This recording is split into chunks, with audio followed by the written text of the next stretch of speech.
কৃষ্ণ। আজকে আমি ভগবানের ভোগের থালি সাজিয়ে নিচ্ছি। প্রথমে থালার মধ্যে অন্ন গুছিয়ে নিয়েছি। আমি এটা নতুন রেসিপি করেছি, সর্ষে দিয়ে পোস্ত দিয়ে সজনে মাখা মাখা করেছি। আমি বাটিতে বেড়ে নিচ্ছি। এবার আমি এটা ভগবানের থালিতে দিয়ে দেবো।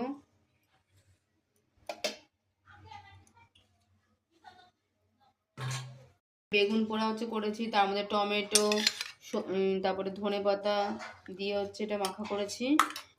এখন এটা ভগবানের থালিতে দিয়ে দেবো।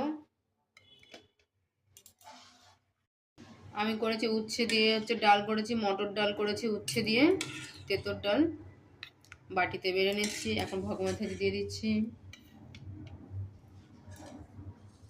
শশার স্যালাড দিয়ে দিচ্ছি, থালার চারি সাইড দিয়ে গুছিয়ে দিচ্ছি।